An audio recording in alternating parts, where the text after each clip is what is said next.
There's a lot of special events coming up. Check them out. B-Sides this weekend. On Monday is Hack the Bay, which should be good. And then next week is the RSA conference. You can go online and Google for an expo pass for all days. We can get into the place where they try to sell you stuff and they hand out free swag and such. And I recommend signing up for Free College Day in any case. On Thursday, you get all sorts of access to the whole conference. That's when I'm going to be there, on the Free College Day. So these things are all worth going to, and they're all worth extra credit if you go to them. So we're down to 127, and what we're going to talk about today is Python, web templates, and .NET.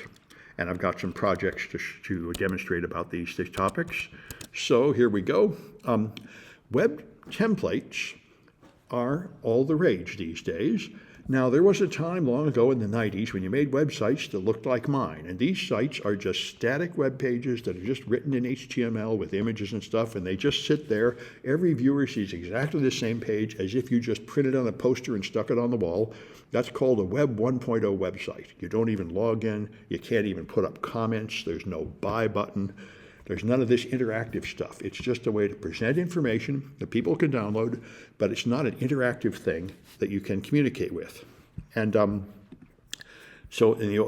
everything's determined by the URL. The protocol is HTTPS for almost all websites now, although some people used to use unencrypted hypertext transfer protocol, HTTP, which is almost extinct. And then you have the domain name, which is anyname.com or .net or .info or something like that. That identifies the server you're talking to. And then you just have folders and file names. And these are literal folders on the storage device in a server and literal file names. That is the way the web was originally designed. That's Web 1.0. Now, my website is made this way because I'm really out of date. And I don't use a content management system or anything. My website is just as good as it was in 1998. And it's not much different than it was in 1998. However, that is not the modern way to make it. So this is called direct mapping, where the URL just maps to actual folders and files on the web server. And that's fine if you want a page like mine that just serves static content. But the problem is it's not flexible or scalable. Suppose you wanted to make a shopping website with a ton of products where the products keep changing. It would be a hassle to keep changing all the files there. So you'd have something like Amazon. Amazon is not a static website. You go to Amazon.com and you see all this content on the page, and if another person goes to Amazon.com, they will see different content on the page. This content is dynamically generated by scripts on the server. And something's happening here. Okay, looks like more spam. Oh, okay, yeah. Anyway, all right. So you use post request to send data to the server. Now that's how you can log in and send other data like shopping. Then you have sessions, and you have cookies to record the fact that you've logged in. And you want to scale this app to thousands of people. So the modern solution is routing and templates. All right, routing is taking a requested URL, and instead of that being a literal folder and file name, you take data from the request and you build the page with dynamic scripts on the server. So when they look for foo.com/bar, they don't find a page literally named bar. They call a function, handle bar, which calculates what you should respond to that in. So in Django, you'd have this thing where you go to users 3, and on a web page like mine, that would mean there's a folder called users and a subfolder called 3. But now it will do a regular expression here to pick out the ID number, and then it will call it display user, which it figured out from this part, from the ID. So even though the request looks like a folder and file name, it's just treated as a series of arbitrary parameters on the server and used to run whatever script you want to run to calculate what to show people. So you'll have a file up there which specifies the routing, and in Flask, which is one of the many systems to manage this routing, you'll tell it there's going to be an integer here, and when users come in, go to the display user function and feed them as a parameter the integer ID number that was there. You can do it with ASP.NET too. Here's how the same thing would look in ASP.NET. Action equals index, ID, and so on. All right, matches a URL path like products detail 5, extracts these various values. This is the controller, that's the action, this is the ID.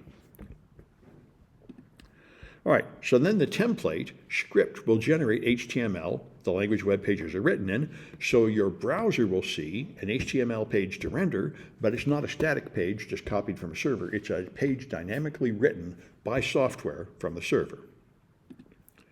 All right, and so there's Flask and Jinja 2 are things that are used together, and you can see them here. Your app now looks like this. You have a folder called app. There's a Python script there. There's templates down here, and you have your app runs Flask to do the routing. That's the kind of thing you'll see on the server. And so now your file has got special fields in it. You can have curly brace parentheses to be statements, and double curly brace for expressions, and curly brace pound, and so on.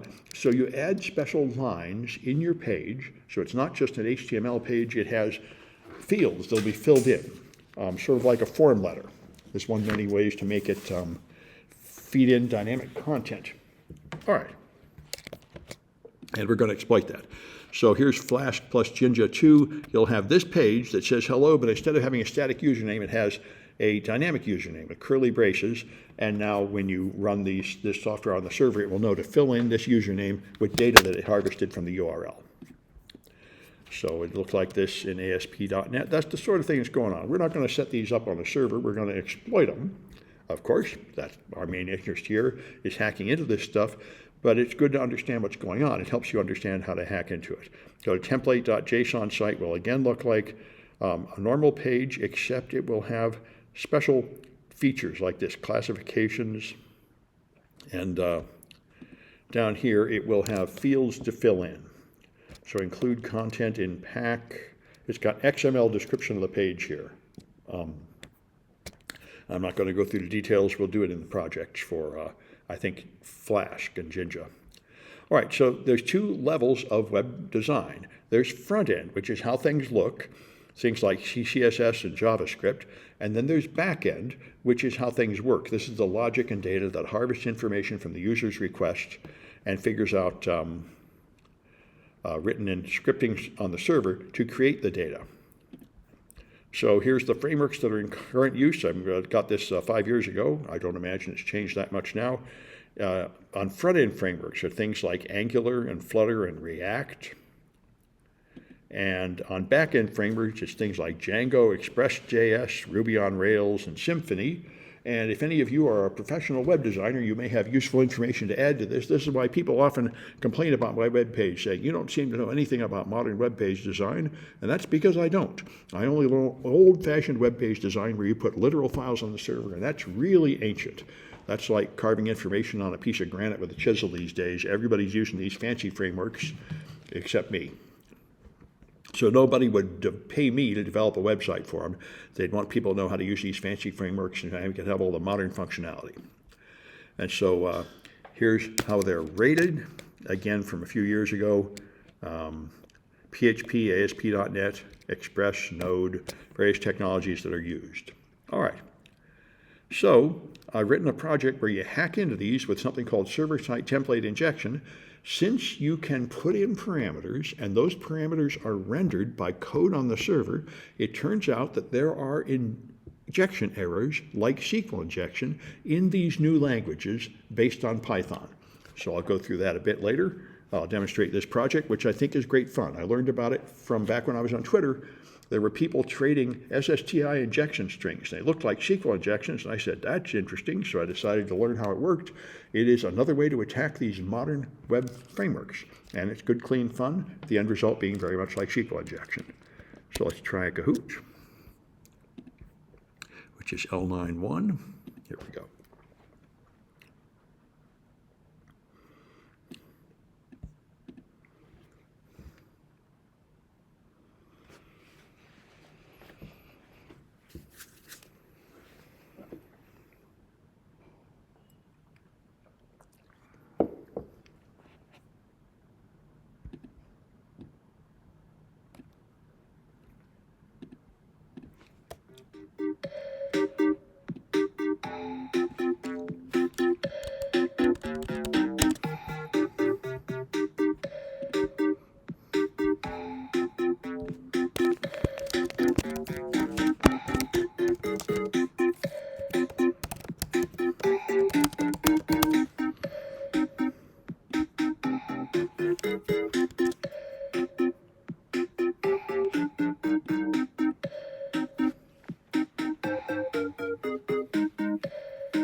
All right, so what process finds the correct server-side script to handle a request?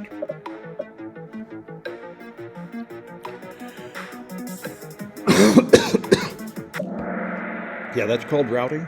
It's analogous to the process that finds the correct server to go to for an IP address. All right.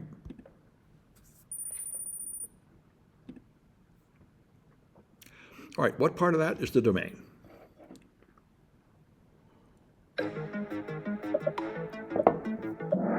Yeah, good. The thing ending in .info or .com or .net. All right.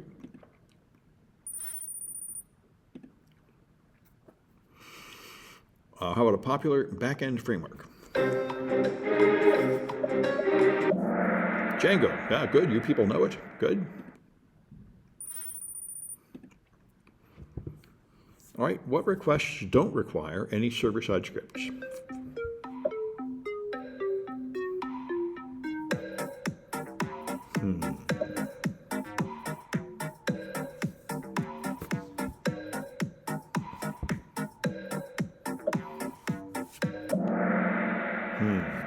I don't like this question. Apparently, I thought the answer was get. Now, I think a get on Amazon does use a server-side script. I wonder if I can figure out why I thought that was an intelligent question.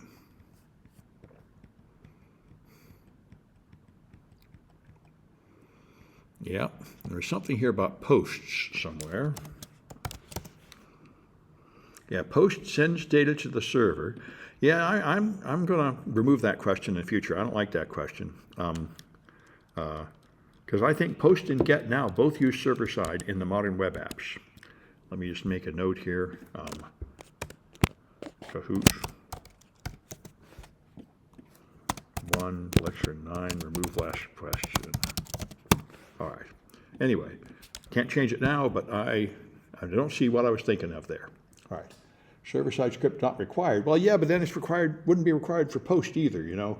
That's why, oh, I see. Okay, you're right. A post always has to have a script, I guess, because it won't handle the parameter without some kind of script on the server.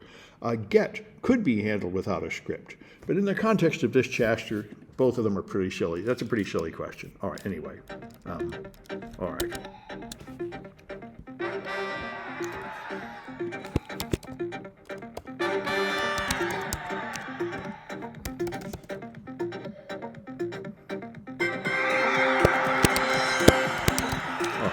Anyway, all right, let's go on here.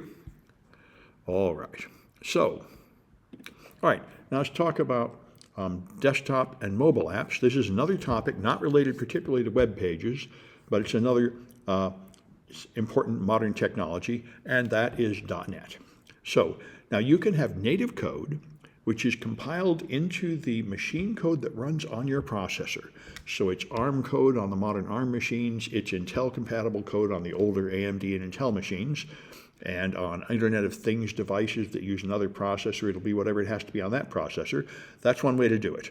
The native code typically is written in C or C++. It's compiled down to a machine language, and that can be represented as assembly language. You have stuff like this: subtract, ESB, 18, move, push. Those are the assembly language instructions we've talked about. That's native code. Now, the thing about this is it will only run on one type of hardware.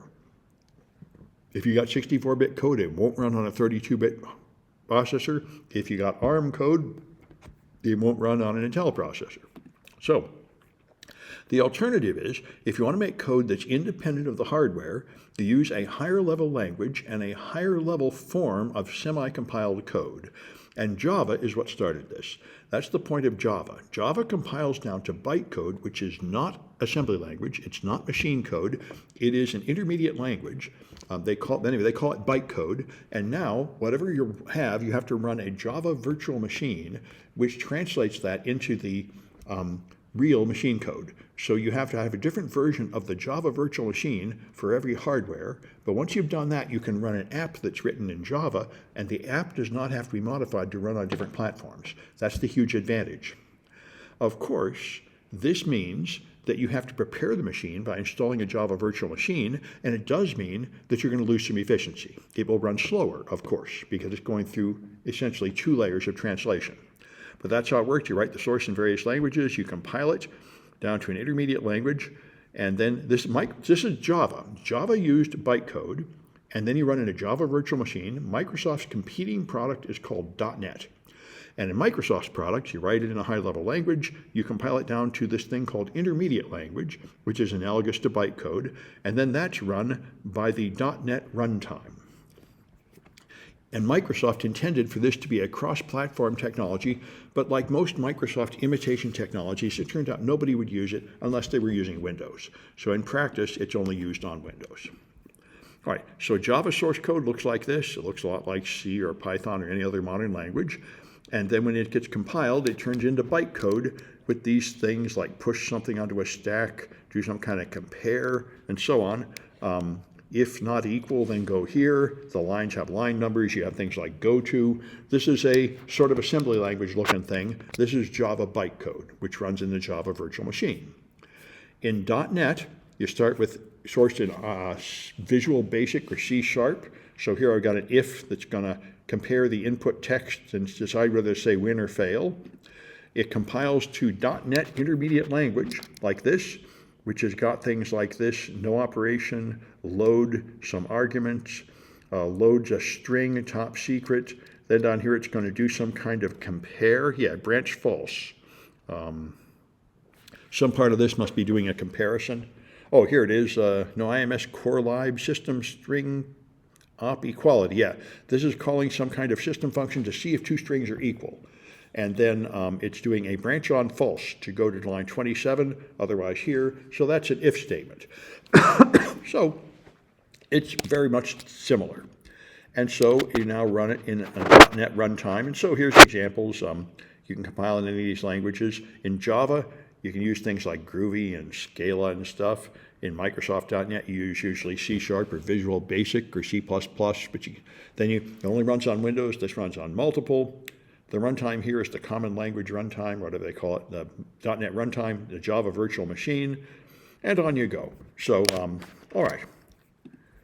And so you choose Java if you want an enterprise class application and you have high user volumes. .NET for web services. They say a highly secure application, which is an interesting statement.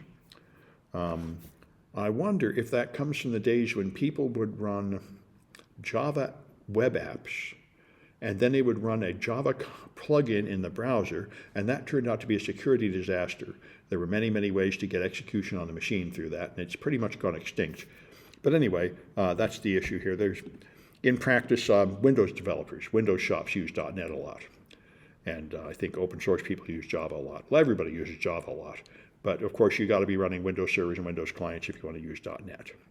So there's a couple of projects where you do simple things with .NET, and we use the same projects in 126. You may have already seen them there. But that's what I want to say about that. Let's take a look at another Kahoot.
All right, so what language? There's a picture.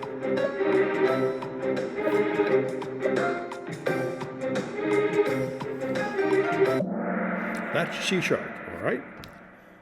fair enough. Wonder what this does. Oh, okay, good. Yeah, this is C#. It's got these curly braces and these if statements, and you end lines with semicolons. All right, anyway.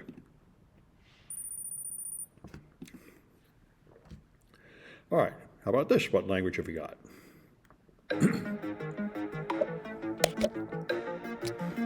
Zoom in on it. All right, that's intermediate language, or that's bytecode. Let's take a look. That's bytecode. That's Java bytecode. That's what that is. Okay, fair enough.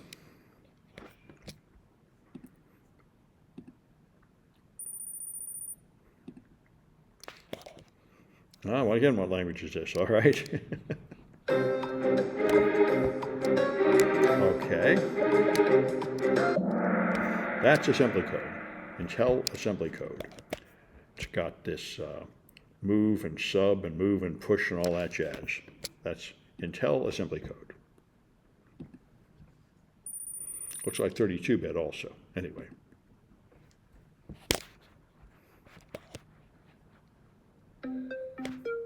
All right. Yeah, that's intermediate language, and you can tell because it's referring to Windows components here. So it looks like Java bytecode, but it keeps calling Windows components for things. So that's Microsoft's version of Java, which is called .NET. All right. Microsoft's competitor to Java is probably the best way to say it.